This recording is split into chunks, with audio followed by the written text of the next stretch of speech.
മാന്യപ്രേക്ഷകർക്ക് എൻ്റെ പ്രണാമം. ഇന്ന് രണ്ടാമത്തെ ഇതിഹാസമായ മഹാഭാരതത്തെക്കുറിച്ച്, അതെങ്ങനെ പഠിക്കണമെന്നുള്ളതിനെക്കുറിച്ച്, അതിലുള്ള ജീവിത സന്ദേശങ്ങളെക്കുറിച്ച് ചെറിയൊരു വിവരണം നൽകാൻ രണ്ട് ഇതിഹാസങ്ങളാണുള്ളത് എന്ന് വിവരിക്കേണ്ടായി. ഭാരതത്തിലെ മറ്റെല്ലാ ഗ്രന്ഥങ്ങളിലും നൽകിയിരിക്കുന്ന സന്ദേശങ്ങളെ ജീവിതാനുഭവങ്ങളാക്കി കാണിച്ചു കൊടുക്കുക. നമ്മളിപ്പോൾ സിനിമയൊക്കെ കാണാറില്ലേ?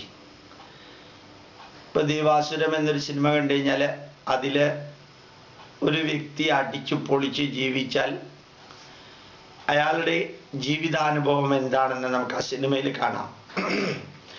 അതിൻ്റെ രണ്ടാമത്തെ ഭാഗമാണ് രാവണപ്രഭു എന്ന സിനിമ. ഇപ്പൊ താൻ ചെറുപ്പകാലത്ത് എത്രയെല്ലാം നശീകരണാത്മകമായിട്ട് ജീവിച്ചിരുന്നോ, തൻ്റെ അടുത്ത തലമുറ, തൻ്റെ മകൻ അതേപോലെ ജീവിക്കുമ്പോൾ ഒരച്ഛൻ അനുഭവിക്കുന്ന വേദന അതിനകത്ത് കാണാൻ സാധിക്കും. ആറാം തമ്പുരാൻ എന്ന ഒരു സിനിമയിലെ നമ്മുടെ കൊളപ്പുള്ളി അപ്പൻ്റെ ഒരു പ്രത്യേക രീതിയിലുള്ള പെരുമാറ്റമൊക്കെ ഉണ്ട്.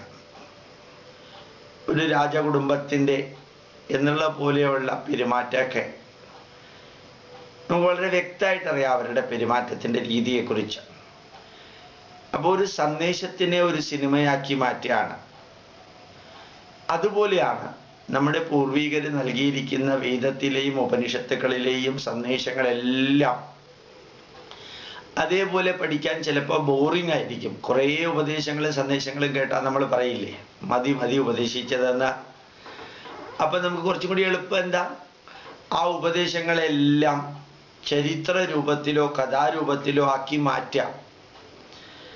അപ്പം അങ്ങനെ രാമായണം എന്ന ഇതിഹാസത്തിൽ മര്യാദാ പുരുഷോത്തമനായ രാമൻ, രാമൻ്റെ അനുജന്മാര്, രാമൻ്റെ ധർമ്മപത്നി, രാമൻ്റെ അമ്മമാര്, അച്ഛൻ, രാമൻ്റെ ഗുരു, രാമൻ്റെ ധർമ്മപത്നിയെ അപഹരിച്ച രാവണൻ, രാവണൻ്റെ സഹോദരന്മാര്, സീതയെ വീണ്ടെടുക്കാൻ സഹായിച്ച ബാലി, സുഗ്രീവൻ, ഇങ്ങനെയുള്ള അനവധി വ്യക്തിത്വങ്ങളിലൂടെ ജീവിതത്തിലെ സന്ദേശം നമുക്ക് നൽകിയിരിക്കുകയാണ്. അപ്പം നല്ല ഒരു മനുഷ്യനെ നമ്മുടെ മുമ്പിൽ സിനിമയിൽ അവതരിപ്പിച്ചാൽ നമ്മൾ എന്താ അത് കാണുക? അത് കണ്ട് അയാളെ പോലെ ജീവിക്കുകയാണെങ്കിൽ നമുക്ക് കുറേ നന്മകൾ ജീവിതത്തിൽ ഉണ്ടാവും എന്ന് മനസ്സിലാക്കാം. ഇപ്പം നന്ദനം എന്ന സിനിമയിലെ ബാലാമണി ഗുരുവായൂരമ്പലത്തിലേക്ക് പോയിട്ടേ ഇല്ല. അതൊരു കഥയാണ്. ആ ഗുരുവായൂരമ്പലത്തിലേക്ക് പോകാത്ത ആ കുട്ടിയുടെ മനസ്സ് നിറച്ചും ഗുരുവായൂരപ്പനായിരുന്നത് കൊണ്ട് ആ കുട്ടിയുടെ വിവാഹം കഴിച്ചു കൊടുത്തത് ഗുരുവായൂരപ്പനാണെന്ന ചിത്രത്തിൽ ഇങ്ങനെ വിവരിക്കുന്നു. അതൊരു കഥയാണെന്നും അതിനകത്ത് അഭിനയമാണെന്നും എല്ലാം നമുക്ക് അറിഞ്ഞുകൊണ്ട് എത്രായിരം പേര് ആ സിനിമ കാണാൻ പോയത്. ഇപ്പോഴും ആ സിനിമയ്ക്ക് എന്തൊരു റെസ്പോൺസാണ് ഉണ്ടാവുക. ഇപ്പോൾ ഒരു സിനിമ ജീവിത സന്ദേശത്തെ കാണിക്കുന്നു, ഒരു കഥ ജീവിത സന്ദേശത്തെ കാണിക്കുന്നു, ഒരു സീരിയലോ ഒരു നാടകമോ ജീവിത സന്ദേശത്തെ കാണിക്കുന്നു. അതുപോലെ ചരിത്രത്തിൻ്റെ ഭാഗമായിട്ടെടുത്ത രണ്ട് ഗ്രന്ഥങ്ങൾ, രാമായണം, അതിൽ വാൽമീകി മഹർഷി തുടക്കം മുതൽക്ക് അവസാനം വരെയുള്ള രാമൻ എന്ന ഒരു വ്യക്തിയുടെ ചുറ്റും കറങ്ങുന്ന മറ്റ് ചരിത്ര പുരുഷന്മാര് അവരുടെ ജീവിതത്തിൻ്റെ നന്മകളും തിന്മകളും എഴുതിയിരിക്കുന്നു. എന്നിട്ട് വായനക്കാരോട് പറഞ്ഞു, നല്ലത് ഏതാണ് ചീത്ത ഏതാണെന്ന് നിങ്ങൾ തിരഞ്ഞെടുക്കാം. വാൽമീകി മഹർഷി പറഞ്ഞിട്ടില്ല രാവണൻ കുഴപ്പക്കാരനാണെന്ന്. വാൽമീകി മഹർഷി പറഞ്ഞിട്ടില്ല കുംഭകർണൻ പ്രശ്നം ഉണ്ടാക്കുന്ന ആളാണെന്ന്. വാൽമീകി ഒരു സ്ഥലത്തും പറഞ്ഞിട്ടില്ല സുഗ്രീവനാണ് ഏറ്റവും നല്ല ആളെന്ന്. വാൽമീകി ഒരു സ്ഥലത്തും പറഞ്ഞിട്ടില്ല ഇന്ന വ്യക്തി വലിയവനും നല്ലവനുമാണെന്നും ഇന്ന വ്യക്തി ചീത്തവനും അല്ലെങ്കിൽ നന്മയില്ലാത്തവനുമാണെന്ന്. അതെല്ലാം കണ്ടുപിടിക്കേണ്ട ഉത്തരവാദിത്വം അത് വായിക്കുന്നവർക്കും കേൾക്കുന്നവർക്കും വിശകലനം ചെയ്യുന്നവർക്കുമാണ്. അങ്ങനെയുള്ള രാമായണത്തില് രാമൻ്റെ, ലക്ഷ്മണന്റെ, ഭരതന്റെ ഇവരുടെ എല്ലാം ജീവിതാനുഭവങ്ങളും അവര് പരസ്പരം അങ്ങോട്ടും ഇങ്ങോട്ടുമൊക്കെ നൽകുന്ന ഉപദേശങ്ങളും ചേർത്തിട്ടാണ് രാമായണം എഴുതിയിരിക്കുന്നത്. അതിനകത്ത് വേറെ കഥകൾ ചേർത്തിട്ടില്ല. ഈ രാമനെ കുറിച്ച് മാത്രമാണ് 24,000 ശ്ലോകങ്ങളിൽ രാമനുമായി ബന്ധപ്പെട്ടവരെ കുറിച്ച് മാത്രം. എന്നാൽ മഹാഭാരതം വ്യത്യാസമുണ്ട്. മഹാഭാരതം എഴുതിയത് ഹരിയാന എന്ന സംസ്ഥാനത്തിലെ നീമസാർ ജില്ല. ഇന്നും അതിൻ്റെ പേര് നീമസാർ എന്നാണ്. പണ്ടതിൻ്റെ പേര് നൈമിഷാരണ്യം എന്നായിരുന്നു. ഇപ്പൊ ഹരിയാന സംസ്ഥാനത്തിലെ നൈമിഷാരണ്യത്തില് ഒരു ഓപ്പൺ യൂണിവേഴ്സിറ്റി ഉണ്ടായിരുന്നു. ആ നൈമിഷാരണ്യം തന്നെ അതിൻ്റെ പേര്. ആ ഓപ്പൺ യൂണിവേഴ്സിറ്റിയിൽ സൂത മഹർഷിമാരും ശൗനകാദി മഹർഷിമാരും എല്ലാം വൈസ് ചാൻസലർമാരും പ്രോ വൈസ് ചാൻസലർമാരും ആയിരുന്നു. ധാരാളം അധ്യാപകരും ആയിരക്കണക്കിന് വിദ്യാർത്ഥികളും അവിടെ ഉണ്ടായിരുന്നു. അപ്പൊ ഇവരെല്ലാം ചെയ്തിരുന്നൊരു വലിയ പ്രത്യേകതയുണ്ട്. ഏതെങ്കിലും പ്രഗത്ഭരായിട്ടുള്ള വ്യക്തികൾ ആ വഴിക്ക് പോവുകയാണെങ്കിൽ, അതായത് നീമസാർ ജില്ലയിലൂടെ പോവുകയാണെങ്കിൽ, നൈമിഷാരണ്യത്തിൻ്റെ അടുത്ത് കൂടെ പോവുകയാണെങ്കിൽ അവര് ഈ പ്രഗത്ഭരായ വ്യക്തിയെ വിളിച്ചു വരുത്തിയിട്ട് നേരെ ചോദ്യങ്ങളും ചോദിക്കുകയാണ് പതിവ്. എന്താ വന്നത്, എവിടെ നിന്നാ വരുന്നത്, എന്തെല്ലാം കണ്ടു. എന്നിട്ട് ആ കണ്ടതിനെ കുറിച്ചും അവർക്കറിയാവുന്നതിനെ കുറിച്ചുള്ള ചോദ്യങ്ങൾ ചോദിക്കുകയാണ്. ആ ചോദ്യങ്ങൾ ഉത്തര രൂപത്തിൽ തരുമ്പോൾ അതാണ് മഹാഭാരതവും അതുപോലെ 18 പുരാണങ്ങളും 18 ഉപപുരാണങ്ങളുമായി മാറിയത്. ഇപ്പം നൈമിഷാരണ്യത്തിലേക്ക് വരുന്ന ഋഷിവൈദ്യന്മാരോട് ചോദിക്കുന്ന ചോദ്യങ്ങൾക്ക് അവർ നൽകുന്ന ഉത്തരം, ആ ഉത്തരത്തിനനുബന്ധമായിട്ട് വീണ്ടും ഉള്ള ചോദ്യങ്ങൾ എല്ലാമാണ് പുരാണങ്ങളായി മാറിയത്. ഇപ്പൊ പുരാണങ്ങൾ എങ്ങനെയാണോ ചോദ്യോത്തരങ്ങളെ പുസ്തകങ്ങളാക്കി മാറ്റിയത്, അതിനെ കമ്പൈൽ ചെയ്തതാണ് വേദവ്യാസനും ശ്രീശുക ബ്രഹ്മർഷിയും. അതുപോലെയാണ് ഇതിഹാസങ്ങളിൽ രണ്ടാമത്തെ ഇതിഹാസമായ മഹാഭാരതം. 1,25,000 ശ്ലോകങ്ങളുള്ള ഈ മഹാഭാരതത്തിന്റെ പ്രത്യേകത എന്താന്ന് വെച്ച് കഴിഞ്ഞാൽ, വ്യാസോച്ഛിഷ്ടം ജഗത് സർവം, ഈ ലോകത്തിലുള്ളത് എല്ലാം മഹാഭാരതത്തിലുണ്ട്. മഹാഭാരതത്തില് ഉള്ളത് ലോകത്തില് ഉള്ളത് തന്നെയാണ്. ഇപ്പൊ ലോകത്തില് ഇല്ലാത്തത്, നമുക്ക് ലോകത്തിലില്ലാത്തത് ഒന്നും മഹാഭാരതത്തിൽ കാണാൻ സാധിക്കില്ല. ലോകത്തിലുള്ളതെല്ലാം മഹാഭാരതത്തിൽ കാണാൻ സാധിക്കും. അതിൻ്റെ അർത്ഥം എന്താ? ജീവിതാനുഭവങ്ങളെല്ലാം അതിനകത്തുണ്ട്. വളരെ ഭംഗിയായിട്ടുള്ള ജീവിതാനുഭവങ്ങളാണ് മഹാഭാരതം എന്ന് പറയുന്നത്. ആ മഹാഭാരതത്തിനകത്ത് വേദതുല്യങ്ങളായ ഉപദേശങ്ങൾ പലരും പാണ്ഡവർക്കും കൗരവർക്കും ഒക്കെ കൊടുക്കുന്നുണ്ട്. അപ്പോൾ നല്ല ജീവിതാനുഭവങ്ങളുണ്ട്. ഋഷീശ്വരന്മാരും ശ്രേഷ്ഠരായിട്ടുള്ള വ്യക്തികളും കൊടുക്കുന്ന ഉപദേശങ്ങളുണ്ട്. അതുകൂടാതെ പല സന്ദേശങ്ങളും വളരെ വ്യക്തമായിട്ട് മനസ്സിനകത്ത് പതിയാൻ പാകത്തിന് വിവരിച്ചു കൊടുക്കുന്ന ആയിരക്കണക്കിന് കഥകളുണ്ട്. മഹാഭാരത കഥകൾ എന്ന് പറയുന്നത് മഹാഭാരതം കഥയായതുകൊണ്ടല്ല. ഇപ്പൊ ഞാൻ ജീവിതത്തിൽ എൻ്റെ മകനോട് എൻ്റെ മകളോട് കുറെ കഥ പറഞ്ഞു കൊടുത്തു എന്ന് വിചാരിക്കാം. എന്നിട്ട് ഞാൻ എൻ്റെ ഓട്ടോബയോഗ്രഫി എഴുതിയെന്ന് വിചാരിക്കാം, അല്ലെങ്കിൽ വേറെ ആരെങ്കിലും എൻ്റെ ബയോഗ്രഫി എഴുതിയെന്ന് വിചാരിക്കാം. അപ്പൊ എൻ്റെ ബയോഗ്രഫി കഥയായി തീരില്ല. ഞാൻ പറഞ്ഞ കഥകൾ ബയോഗ്രഫിക്ക് അകത്ത് വന്നു എന്ന് വരാം. അങ്ങനെയാ മഹാഭാരതത്തില് പാണ്ഡവരുടെ ജീവചരിത്രം, കൗരവരുടെ ജീവചരിത്രം, അവരുമായി ബന്ധപ്പെട്ട ദ്രോണാചാര്യരുടെ, ഭീഷ്മരുടെ, കർണന്റെ, കുന്തിയുടെ, ഗാന്ധാരിയുടെ, വിതുരന്റെ, ധൃതരാഷ്ട്രരുടെ എല്ലാവരുടെയും ജീവചരിത്രം വളരെ ഭംഗിയായിട്ട് എഴുതിയിട്ടുണ്ട്. അവര് മറ്റുള്ളവർക്ക് ചില സന്ദേശങ്ങൾ പറഞ്ഞു കൊടുക്കാൻ. ഇപ്പൊ ഉദാഹരണമായിട്ട് ശരശയ്യയിൽ കിടക്കുന്ന ഭീഷ്മ പിതാമഹന്റെ അടുത്ത് വന്ന് ധർമ്മപുത്രരും മറ്റുള്ളവരും ചോദിച്ചു, ഞങ്ങളാണ് രാജ്യം ഭരിക്കേണ്ടത്. അപ്പൊ ഈ രാജ്യം ഭരിക്കേണ്ട ഞങ്ങൾ അറിഞ്ഞിരിക്കേണ്ട നിയമാവലികളും ബാക്കി ധാർമ്മിക കാര്യങ്ങളും വിവരിച്ചു കൊടുക്കണം എന്ന് പറഞ്ഞു. അപ്പൊ ശരിക്കും ശരശയ്യയിൽ കിടക്കുന്ന ഭീഷ്മര് വളരെ ഭംഗിയായിട്ട്, എത്ര 100 കണക്കിന് പേജാണ് ഭീഷ്മോപദേശം എന്ന് പറയുന്നത്. ആ ഉപദേശങ്ങളെല്ലാം വേദത്തിന്റെ ആപ്ലിക്കേഷനാണ്.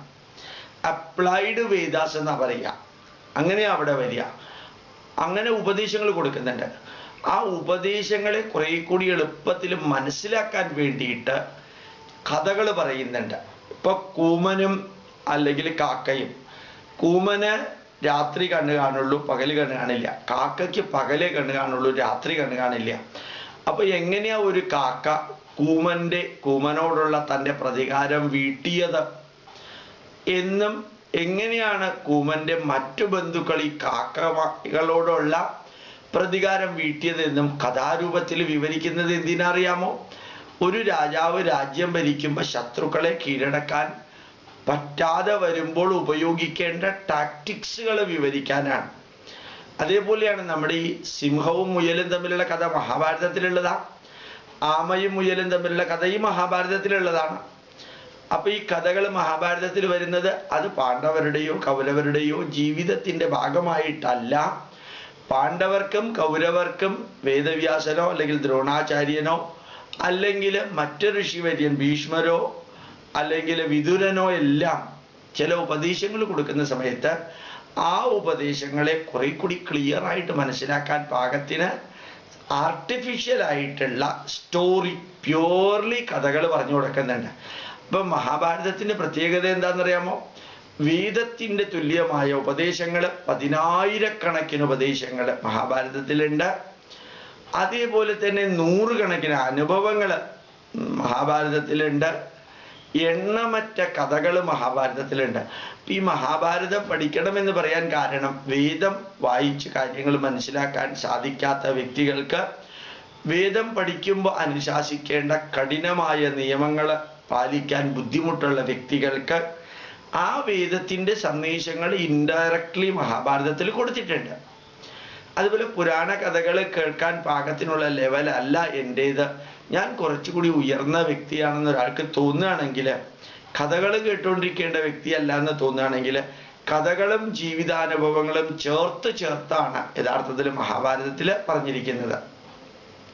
അപ്പൊ ഇങ്ങനെ മഹാഭാരതം എന്ന് പറയുന്ന അതിബൃഹത്തായ ആ ഗ്രന്ഥത്തില് നമ്മൾ എങ്ങനെയാ പഠിക്കേണ്ടത് എന്ന് ചിലർക്ക് സംശയമുണ്ടാവും. ചിലർക്ക് അന്ധവിശ്വാസമുണ്ട്, മഹാഭാരതം വീട്ടിൽ വെക്കരുതെന്ന്. നമ്മൾ പഠിക്കാതിരിക്കാൻ ചിലതെല്ലാം എളുപ്പ വഴി കണ്ടെത്തുന്നത് ഇങ്ങനെയാണ്.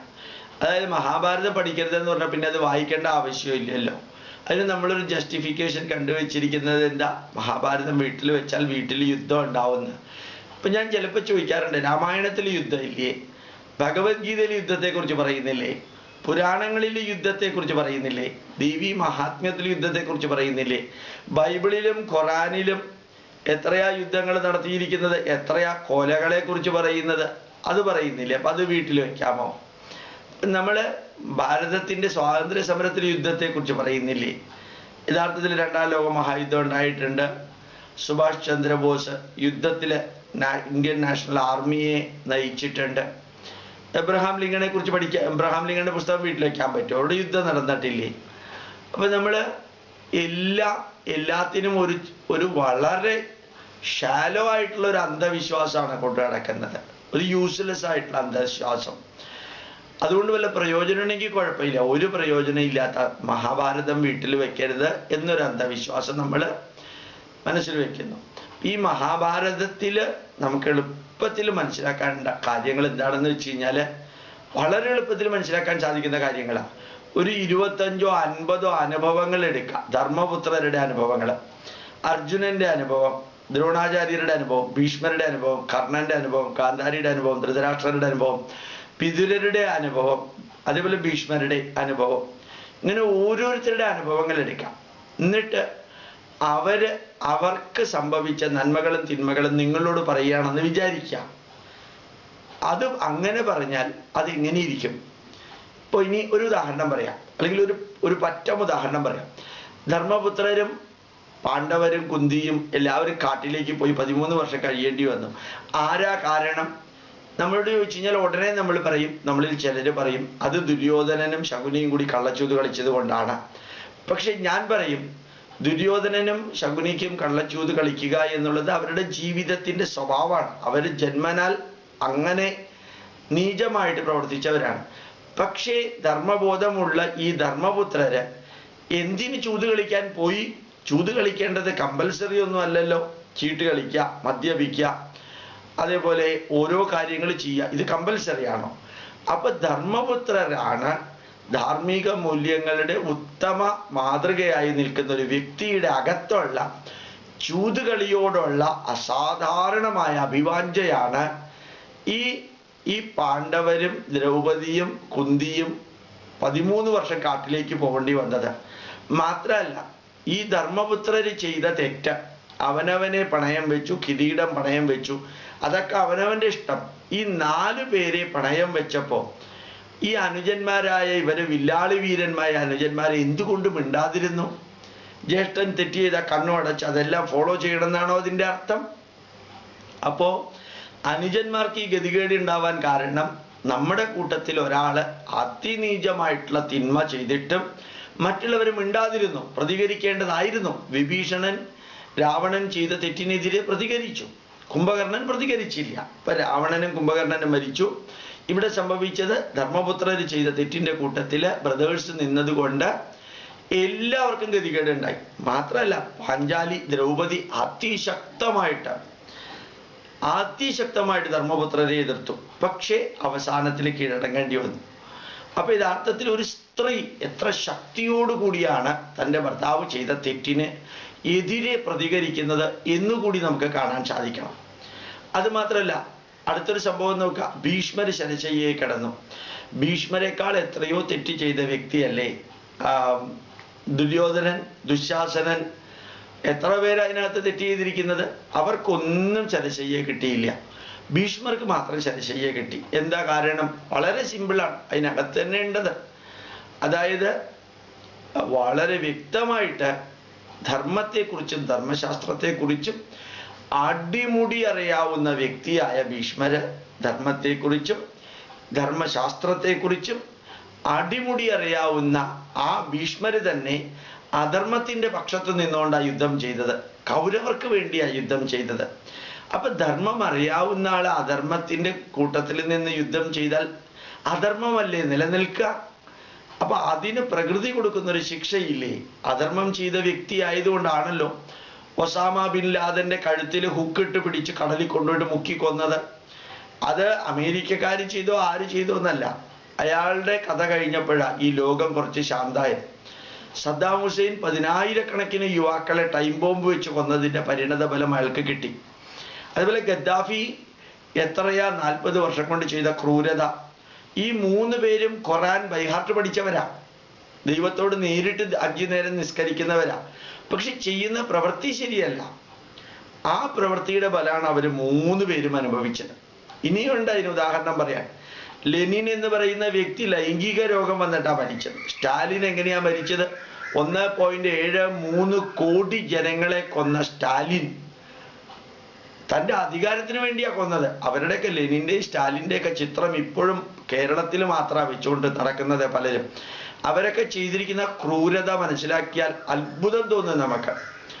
അപ്പോൾ ഇവരെല്ലാവരും അതനുസരിച്ചാണ് മരിച്ചത്. ആരവരുടെ ഫോട്ടോ വെച്ചാലും ആരാധിച്ചാലും ശരി, നരകയാതന അനുഭവിച്ച് അവർ മരിക്കാൻ കാരണം അവർ ചെയ്ത കർമ്മത്തിന്റെ ഫലം. ഈ ഭീഷ്മർ എന്തുകൊണ്ട് ശരശയ്യയിൽ കിടന്നു? വളരെ എളുപ്പത്തിൽ ഉത്തരം പറയാവുന്നത് ധർമ്മം എന്താണെന്ന് അറിയാമായിരുന്നിട്ടും അധർമ്മത്തിന്റെ പക്ഷത്ത് നിന്നും അവർ യുദ്ധം ചെയ്തു. എന്തുകൊണ്ട്? ധർമ്മപുത്രരും മറ്റുള്ളവരും കാട്ടിലേക്ക് പോയി. അവനവന് ചൂതുകളിയോടുള്ള ആസക്തിയാണ് അവനവന്റെ പതനത്തിന് കാരണമായത്. കർണന്റെ രഥചക്രം മണ്ണിൽ പൂണ്ടുപോയപ്പോ തന്നെ വധിക്കരുതെന്ന് കർണൻ കൃഷ്ണനോടും അർജുനനോടൊക്കെ പറഞ്ഞു. അവർ രണ്ടുപേരും കേട്ടില്ല. അതിന് കൃഷ്ണൻ ചോദിച്ച മറു ചോദ്യം എന്താണെന്നറിയാമോ? ഒരു സ്ത്രീയെ പൊതുസദസ്സിൽ വെച്ച് വസ്ത്രമൊരിഞ്ഞപ്പോൾ അപ്പ തോന്നാത്ത ധർമ്മബോധം ഇപ്പൊ എവിടെ നിന്ന് തോന്നി കർണ എന്നാണ്. എന്താ അതിന്റെ ചോദ്യത്തിന്റെ ഉത്തരം? അവനവന്റെ കാര്യം വരുമ്പോൾ എല്ലാവർക്കും ധർമ്മബോധം നീതിസാരമൊക്കെ വരും. ശരിക്കും മറ്റുള്ളവർ വേദന അനുഭവിക്കുമ്പോൾ അധാർമികമായ പന്താവിലൂടെ പോകുമ്പോൾ ഇവരെല്ലാം തന്നെ മിണ്ടാതിരിക്കും. അതല്ലേ ഇപ്പൊ കേരളത്തിൽ നടക്കുന്നതും. അപ്പൊ ബാക്കി പലരും മിണ്ടാതിരിക്കും. ഉദാഹരണമായിട്ട് നോക്കുക, മലപ്പുറം ജില്ലയിലേക്കാണ് എമർജിങ് കേരളയുടെ എല്ലാ പ്രോജക്റ്റുകളും. അതിന് ബാക്കിയുള്ളവർ മിണ്ടുന്നില്ല. അതും കൂടി ഒന്ന് പറഞ്ഞിരുന്നെങ്കിലല്ലേ വ്യക്തമാവുള്ളൂ. അപ്പൊ നമ്മൾ തിന്മകൾക്കെതിരെ പ്രതികരിക്കേണ്ടവര് അവനവന് തിന്മ വരുമ്പോൾ മാത്രമാണ് പ്രതികരിക്കുന്നത് എന്നുള്ളത് കൂടി കേരളത്തിൽ മനസ്സിലാക്കാൻ സാധിക്കുന്നത് പോലെയാ മഹാഭാരതത്തില്. ഇപ്പോ മൻമോഹൻ സിംഗ് ഇവിടെ വന്നിട്ട് പറയുകയുണ്ടായി, കേരളം ഭയങ്കരമായിട്ടുള്ള ഒരു മത തീവ്രവാദത്തിന്റെ മുനയിലാണെന്ന്. ആരാ ഈ മത തീവ്രവാദം ഉണ്ടാക്കിയത്? ഓരോ മത പാർട്ടികളെ വളർത്തി ഉയർത്തി കൊണ്ടുവന്ന് അവസാനം അവനവന് നിയന്ത്രിക്കാൻ പറ്റാതെ വന്നപ്പോഴത്തേക്കും ഇങ്ങനെയെല്ലാം പറഞ്ഞ് കരഞ്ഞുകൊണ്ട് എന്താ കാര്യം? ഇവർ തന്നെയല്ലേ ചത്ത കുതിര എന്ന് പറഞ്ഞതിനെ ജീവിപ്പിച്ചു കൊണ്ടുവന്നത്. അപ്പോ ഇങ്ങനെയുള്ള വരികൾ മഹാഭാരതത്തിൽ കാണാൻ സാധിക്കും.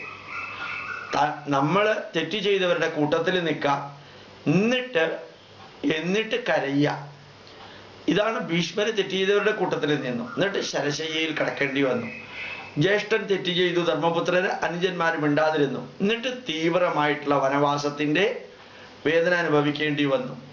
അതേപോലെയാണ് ദ്രോണാചാര്യര് തൻ്റെ മകൻ മരിച്ചു എന്ന് പറഞ്ഞപ്പോഴത്തേക്കും അസാധാരണമായ വേദനയോടുകൂടി നിലവിളിച്ചുകൊണ്ടാണ് യുദ്ധക്ഷേത്രത്തിൽ മരിച്ചു വീണത്.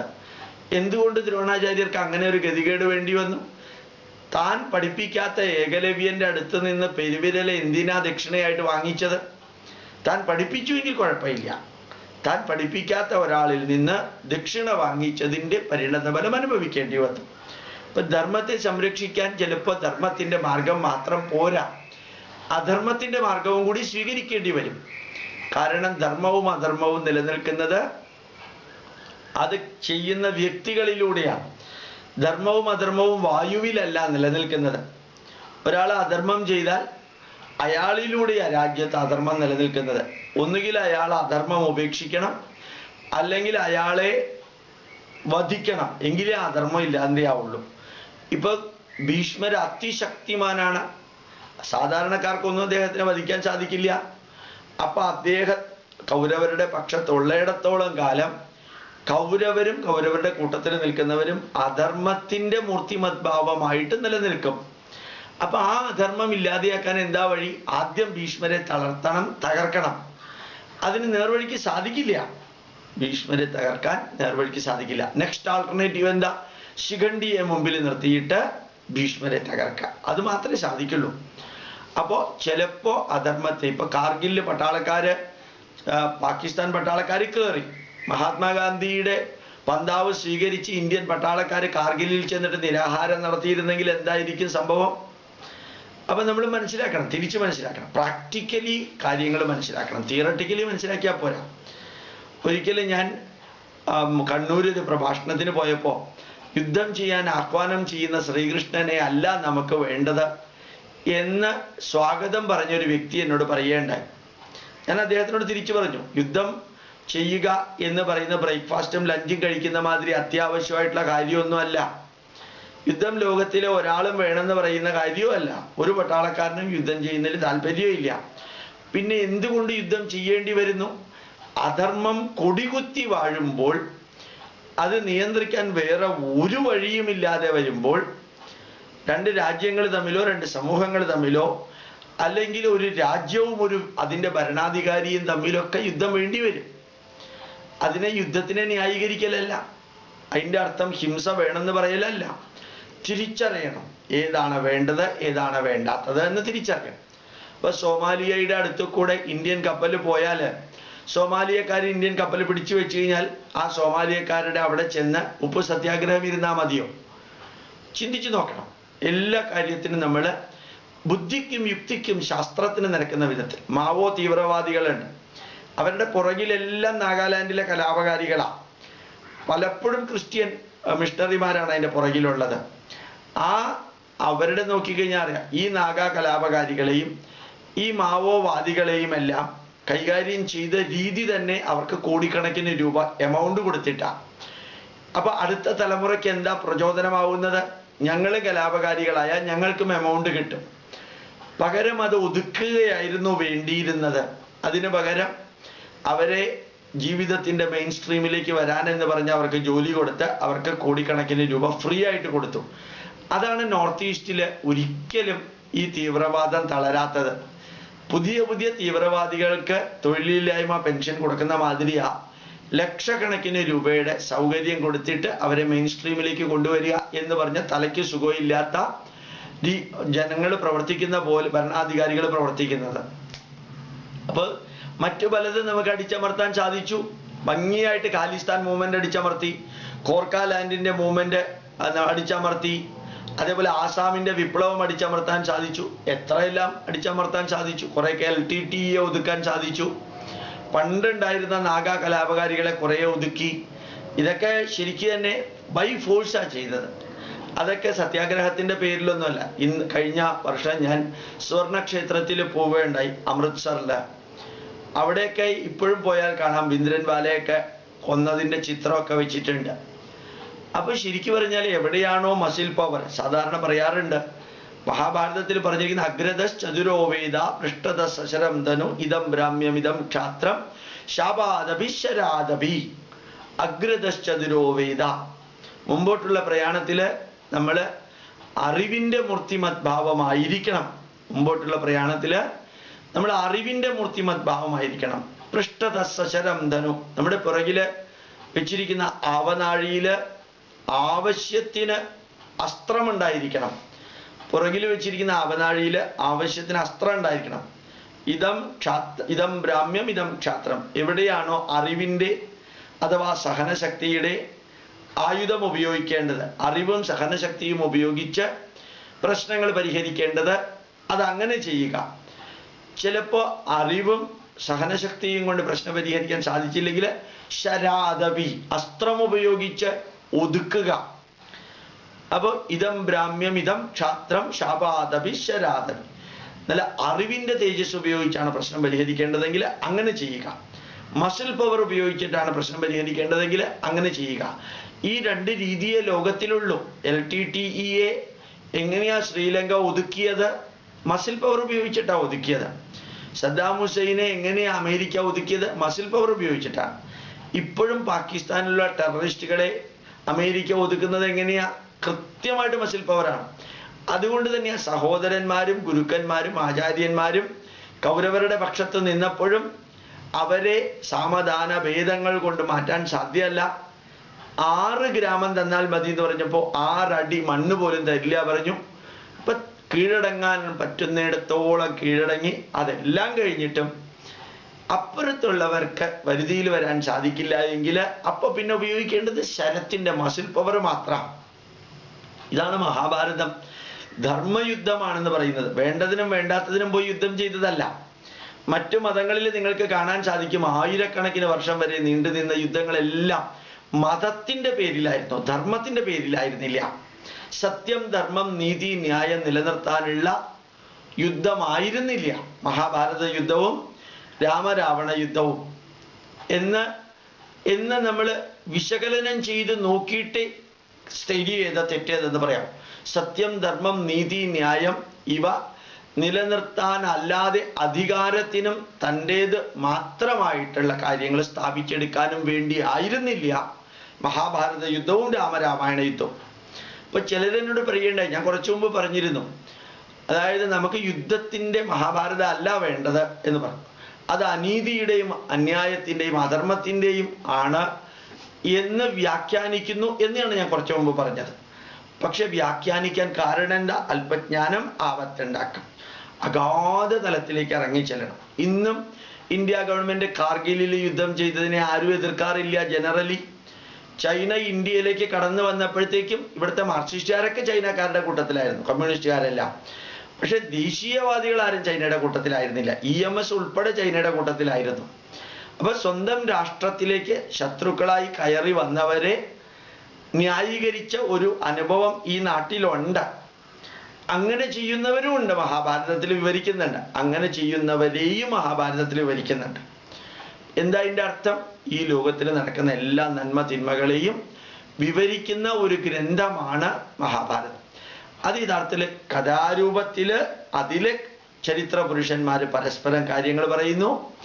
പിന്നെ അതിലെ ചരിത്ര പുരുഷന്മാർ അതിഗംഭീരമായിട്ട് ഭഗവത്ഗീത, ഉദ്ധവഗീത, ഭീഷ്മോപദേശം, വിദുരോപദേശം തുടങ്ങിയ വേദമന്ത്രങ്ങൾക്ക് തുല്യമായ ഉപദേശങ്ങളും സന്ദേശങ്ങളും ഈ മഹാഭാരതത്തിൽ തന്നെ വിവരിക്കുന്നുണ്ട്. ഇപ്പൊ നമ്മൾ മനസ്സിലാക്കേണ്ടത് എന്താണ്? മഹാഭാരതത്തിനെ ഓരോ സംഭവങ്ങളാക്കി മാറ്റി നിർത്തിയിട്ട് ഗാന്ധാരി കണ്ണുകെട്ടി നടന്നതിന്റെ പരിണത ഫലം 100 മക്കളും കുരുക്ഷേത്ര ഭൂമിയിൽ മരിച്ചു വീണു. നമ്മുടെ വീട്ടിലെ അമ്മമാര് കണ്ണുകെട്ടി നടന്നാൽ ലവ് ജിഹാദ് ഉണ്ടാവും, വേറെ അനവധി പ്രശ്നങ്ങൾ ഉണ്ടാവും. അതേസമയത്ത് വിധവയായ കുന്തി മക്കളിൽ ധർമ്മബോധം വളർത്തിയത് കൊണ്ട് അവർക്ക് വാശിയും പകയും വിദ്വേഷവും ഒന്നും ഉണ്ടായിരുന്നില്ല. അവർ 38 വർഷം വിജയശ്രീ ലാളിതരായിട്ട് രാജ്യം ഭരിക്കുകയുണ്ടായിരുന്നു. താൻ കൊടുത്ത ഉപദേശം ധൃതരാഷ്ട്രർ സ്വീകരിച്ചില്ല എന്നുള്ളതിൽ പ്രതിഷേധിച്ച് വിതുരൻ പറഞ്ഞു, ഇനി ഞാൻ അങ്ങയുടെ മന്ത്രിയായിട്ട് ഇരിക്കുന്നില്ല എന്ന് പറഞ്ഞ് വിതുരൻ പോവുക ചെയ്തത്. ശരിക്കും ശ്രീകൃഷ്ണൻ ദുര്യോധനനെ ഒന്ന് ഒതുക്കി. എന്താ കാരണം? താൻ ദൂതിന് മെസ്സഞ്ചറായിട്ട് വന്നത് ദുര്യോധനൻ അവഹേളനാത്മകമായിട്ട് എടുത്തു. അതിന് പ്രതികാരം അവിടെ വെച്ച് തന്നെ വിശ്വരൂപം കാണിച്ചു കൊടുത്താ ചെയ്തത്. ശ്രീകൃഷ്ണൻ ശിശുപാലനെ വധിച്ചു. 100 പ്രാവശ്യം ശിശുപാലൻ കൃഷ്ണനെ അവഹേളിച്ചു. ആ 100 പ്രാവശ്യവും ക്ഷമയോടുകൂടി കൃഷ്ണൻ കേട്ടുകൊണ്ടിരുന്നു. എന്നിട്ടാണ് കൃഷ്ണൻ വധിച്ചത്. ഈ ക്ഷമ നമ്മളിലും ഉണ്ടാവണം. ദുര്യോധനനെ പോലെ നമുക്ക് അഹങ്കാരം ഉണ്ടാവരുത്. ഗാന്ധാരിയെ പോലെ നമ്മൾ കണ്ണുകെട്ടി നടക്കരുത്. എത്ര അധർമ്മത്തിന്റെ കൊടുമുടിയിലിരിക്കുന്ന വ്യക്തിയാണെങ്കിലും അവന് തന്നെ രാജ്യഭരണം കൊടുക്കണമെന്ന് ധൃതരാഷ്ട്രർക്ക് തോന്നി. തൻ്റെ മക്കളെ നന്നാക്കണം എന്നല്ല തോന്നിയത്, അവരുടെ തിന്മകൾക്ക് കൂട്ടുനിൽക്കണം എന്നാ തോന്നിയത്. എന്നാൽ ശകുനി വന്ന് തൻ്റെ മക്കളെ ഇപ്രകാരം തിന്മ നിറഞ്ഞ വഴിയിലേക്ക് കൊണ്ടുപോകുമ്പോൾ ഗാന്ധാരിയും വേണ്ടിയില്ല, ധൃതരാഷ്ട്രനും വേണ്ടിയില്ല. അവർക്ക് പറയാമായിരുന്നു, നിങ്ങളിങ്ങനെ മക്കളെ ചീത്തയാക്കരുതെന്ന്. പറഞ്ഞില്ല. ശകുനി കള്ളച്ചൂത് കളിച്ച് ധർമ്മപുത്രരെയും മറ്റുള്ളവരെയും കാട്ടിലേക്ക് അയച്ചപ്പോൾ ഈ കള്ളച്ചൂത് കളിക്കാൻ ധർമ്മപുത്രർ പോകരുതായിരുന്നു. ഇനി പോയാൽ അനുജന്മാരെ എതിർക്കേണ്ടിയിരുന്നു. അതിന് ന്യായീകരണം കൊടുക്കാൻ പാടില്ലായിരുന്നു. ഈ 13 വർഷം കാട്ടിലേക്ക് പോകേണ്ട ഗതികേടുണ്ടാക്കിയത് അവനവൻ തന്നെയാണ്. അപ്പൊ ഇങ്ങനെ കുറേ കാര്യങ്ങൾ നമ്മൾ പഠിക്കണം. അങ്ങനെ മഹാഭാരതം പഠിക്കുമ്പോഴാണ് യഥാർത്ഥത്തിൽ ജീവിതഗന്ധിയായ ഉപദേശങ്ങളും കഥകളും അനുഭവങ്ങളും മൂന്നും. ഇപ്പൊ മഹാഭാരതം വായിക്കുന്നത് കൊണ്ടുള്ള ഗുണം എന്താന്ന് ചോദിച്ചാൽ, മഹാഭാരതത്തിന് സംക്ഷിപ്തം വായിച്ചാൽ മതി. ഈ 1,24,25,000 ശ്ലോകങ്ങളൊക്കെ വായിക്കാൻ അത്ര എളുപ്പമല്ല. ഈ വേദത്തിലെ സന്ദേശങ്ങളും അതിലുണ്ട്, പുരാണത്തിലെ കഥകളും അതുണ്ട്. ഹൈ ലെവലായിട്ടുള്ള മാനേജ്മെന്റ് പ്രിൻസിപ്പിൾസും അതുമുണ്ട്. ഇപ്പോൾ IIM ഇന്ത്യൻ ഇൻസ്റ്റിറ്റ്യൂട്ട് ഓഫ് മാനേജ്മെന്റില് കഴിഞ്ഞ വർഷം ജനുവരി 26-ാം തീയതി പ്രഗത്ഭരായ 99 കമ്പനിയിലെ ഉദ്യോഗസ്ഥന്മാർക്ക് ബാംഗ്ലൂർ IIM എനിക്ക് ക്ലാസ് എടുക്കാനുള്ള ഒരു ഭാഗ്യം കിട്ടി. 2-3 മണിക്കൂർ ആ ക്ലാസ് നീണ്ടു നിന്നു. അവര് പറയുകയുണ്ടായിരുന്നു, അവിടെ ശ്രീകൃഷ്ണനെ CEO ആയിട്ടാണ്, ചീഫ് എക്സിക്യൂട്ടീവ് ഓഫീസർ ആയിട്ടാണ് എടുത്തിരിക്കുന്നത്. അതിൽ ജനറൽ മാനേജറായിട്ട് ധർമ്മപുത്രരെ കാണാം. ഇങ്ങനെ മഹാഭാരതത്തിനെ തന്നെ മോഡേൺ മാനേജ്മെന്റിന്റെ ഭാഗമാക്കി തീർക്കാം. വളരെ വളരെ ഭംഗിയായിട്ടുള്ള 6 സിഗ്മ ക്വാളിറ്റി പാരാമീറ്റേഴ്സ് ഒക്കെ ഉണ്ട്. വളരെ ഭംഗിയായിട്ട് വെർട്ടിക്കൽ റിലേഷൻഷിപ്പ് ഉണ്ട്, ഹൊറിസോണ്ടൽ ആയിട്ടുള്ളതുണ്ട് മാനേജ്മെന്റിന്റെ. ഈ മാനേജ്മെന്റ് എല്ലാം എങ്ങനെയാ ഭംഗിയായിട്ട് മഹാഭാരതത്തിൽ വിവരിച്ചിരിക്കുന്നത് എന്ന് ഡോക്ടർ പ്രഹ്ലാദാചാർ എന്ന് പറയുന്ന ഹാർവാർഡ് യൂണിവേഴ്സിറ്റിയുടെ MBA പ്രൊഫസർ പറഞ്ഞിട്ടുണ്ട്. ഇപ്പൊ ഇവിടെയുണ്ട് ബാലസുബ്രഹ്മണ്യം, IIM ബാംഗ്ലൂര്, IIM അഹമ്മദാബാദിൽ പ്രഗത്ഭരായിട്ട് അനവധി വ്യക്തികളുണ്ട്. അവരെല്ലാം ഇപ്പോൾ ഇത് അങ്ങോട്ട് ചേർക്കുന്നു. ഈ അടുത്ത കാലത്ത് MBAയുടെ ഒരു പുസ്തകം വായിച്ചപ്പോൾ എനിക്ക് മനസ്സിലാക്കാൻ സാധിച്ച സ്റ്റോറി ടെല്ലിംഗ് എന്ന് പറയുന്നത് ലീഡർഷിപ്പിന്റെ ഏറ്റവും വലിയൊരു ക്വാളിറ്റിയാണ്. ലീഡർഷിപ്പിന്റെ ഏറ്റവും വലിയ ക്വാളിറ്റി സ്റ്റോറി ടെല്ലിംഗ്. ആ സ്റ്റോറി അത് ആർക്ക് വേണ്ടി പറയുന്നു, ആ പറയുന്നത് കേൾക്കുന്ന വ്യക്തികളുടെ ഉത്തരവാദിത്വം എന്താണ്, പറയേണ്ട വ്യക്തി തിരഞ്ഞെടുക്കേണ്ട സ്റ്റോറി ഏതാണ്, അത് അവതരിപ്പിക്കേണ്ട രീതി എങ്ങനെയാണ്. ഇത് story telling has become the part and parcel of MBA in the 21st century, and that was adopted in Dwapara Yuga in India. Dvapara യുഗത്തിൽ കഥ പറച്ചിലുണ്ടായിരുന്നു. ഓരോ മനുഷ്യനെയും നന്മ തിന്മകളിലൂടെ കടത്തിക്കൊണ്ടുപോകാൻ എന്തെല്ലാം ചെയ്യണമെന്ന് വിവരിക്കുന്ന കഥ പറയലായിരുന്നു മഹാഭാരതത്തില്. അതാ 21ാം നൂറ്റാണ്ടിൽ സ്വീകരിച്ചിരിക്കുന്നത്. എത്രയാ ഇപ്പൊ ഏത് MBA ക്ലാസ്സിലും കഥയില്ലാത്ത MBA ക്ലാസ്സുകളില്ല. അഥവാ ഇനി കഥ പറഞ്ഞില്ലെങ്കിൽ അതിൻ്റെ അർത്ഥം MBA പഠിപ്പിക്കുന്ന അധ്യാപകൻ പഠിച്ച കാലത്ത് കഥ പറയലില്ലായിരുന്നു. അതുകൊണ്ട് അദ്ദേഹം പഠിച്ച രീതി ഇപ്പൊ അവതരിപ്പിക്കുന്നു എന്നാണ്. അത് ശരിയല്ല. പുതിയ MBA എടുത്ത് ആരോടും ചോദിച്ചു നോക്കാം. കഥകൾ അതിൻ്റെ ഭാഗം. അമേരിക്കയിലെ CIA പ്രിലിമിനറി ട്രെയിനിങ്ങിന്റെ ഭാഗമാണ് പഞ്ചതന്ത്ര കഥകൾ. ഇപ്പൊ പഞ്ചതന്ത്ര കഥയായാലും മഹാഭാരത കഥയായാലും രാമായണത്തിലെ അനുഭവങ്ങളായാലും വളരെ ഡീറ്റെയിൽ ആയിട്ട് MBAക്ക് ഉപയോഗിക്കുന്നു. അതുകൊണ്ട് തന്നെയാണ് ചിലരെന്നോട് പറയാറുണ്ട്, മതഗ്രന്ഥങ്ങളൊക്കെ അത് റാഷണൽ സയന്റിഫിക് ലോജിക്കൽ ആവണമെന്ന് പറഞ്ഞാൽ എന്താ അർത്ഥം ഉള്ളതെന്ന്. മതഗ്രന്ഥങ്ങളെന്ന് മാത്രമല്ല, കവിത പോലും നാടകം പോലും അല്ലെങ്കിൽ നോവല് പോലും അതും സയന്റിഫിക് ലോജിക്കൽ ആൻഡ് റാഷണൽ അല്ലെങ്കിൽ അതിനെ പ്രചരിപ്പിച്ചുകൊണ്ട് നടക്കുന്നവരാ ബുദ്ധിയില്ലാത്തവര്, യുക്തിയില്ലാത്തവര്, ശാസ്ത്രബോധം ഇല്ലാത്തവര്. 2000-2500 വർഷങ്ങൾക്ക് മുമ്പ് പറഞ്ഞവരെല്ലാം 21ാം നൂറ്റാണ്ടിലെ സയന്റിഫിക് ടെമ്പർ ഉള്ളവരാവണം എന്നല്ല ഇതിൻ്റെ അർത്ഥം. പക്ഷെ അവര് പറഞ്ഞതിൽ സയന്റിഫിക് ടെമ്പർ ഉള്ളത് എടുത്താൽ മതി എന്നാ അതിന്റെ അർത്ഥം. അത് ബുദ്ധിക്കും യുക്തിക്കും നിരക്കാത്തത് പറയുന്നതൊക്കെ ഇപ്പൊ പഠിപ്പിക്കുന്നത് എന്തിനാ? സ്വർഗത്തിലേക്ക് പോവാനാ? അതല്ലേ അബദ്ധം. എൻ്റെ അമ്മയ്ക്ക് വിദ്യാഭ്യാസം ഇല്ലായിരുന്നു, അതുകൊണ്ട് അമ്മ പറഞ്ഞത് മുഴുവനും ഞാനിപ്പോ ഫോളോ ചെയ്യേണ്ട കാര്യമില്ല. താതസ്യ കൂപോയമിതി പുരുവാണ കാ പുരുഷക്ഷാരജലം വിഭജി. അച്ഛൻ കുഴിച്ച കിണറാണെന്ന് പറഞ്ഞ് ആ അച്ഛനോട് ബഹുമാനം കാണിക്കാൻ ഈ കിണറ്റിൽ ഇപ്പൊ ഉപ്പുവെള്ളമാണെങ്കിൽ അത് കുടിക്കേണ്ട കാര്യമുണ്ടോ? അച്ഛനോട് ബഹുമാനം കാണിക്കുന്നത് അച്ഛൻ കുഴിച്ച കിണറിലെ ഉപ്പുവെള്ളം കുടിച്ചിട്ടല്ല, മറിച്ച് അച്ഛൻ ചെയ്ത നന്മ തിന്മകള് ബുദ്ധിക്കും യുക്തിക്കും ശാസ്ത്രത്തിനും നിരക്കുന്ന വിധത്തിൽ വിശകലനം ചെയ്ത് അതിനെയാണ് നമ്മൾ ഇന്നത്തെ ജീവിതത്തിൽ പകർത്തേണ്ടത്. സാക്ഷാത് അനുഭവൈർദൃഷ്ടോ ന ശ്രുതോ ന ഗുരുദർശിത ലോകാനാമുപകാരായ ഏതത് സർവം പ്രദർശിതം. അനുഭവം കൊണ്ട് കണ്ടത്. ഗുരു പറഞ്ഞു എന്ന് പറഞ്ഞിട്ടോ ആരോ പറഞ്ഞു എന്ന് പറഞ്ഞിട്ടോ ഒന്നും സ്വീകരിക്കേണ്ട കാര്യമില്ല. സാക്ഷാത് അനുഭവൈർദൃഷ്ടോ, അനുഭവം കൊണ്ട് കണ്ടതാ എടുക്കേണ്ടത്. ന ശ്രുതോ, കേട്ടുകേൾവിയല്ല. ന ഗുരുദർശിത, ഗുരു പറഞ്ഞു എന്നുള്ളത് കൊണ്ടല്ല, മറിച്ച് ലോകാനാമുപകാരായ ഏതത് സർവം പ്രദർശിതം. ലോക നന്മയ്ക്ക് പ്രയോജനപ്പെടുമെങ്കിൽ മാത്രമേ എടുക്കാവൂ.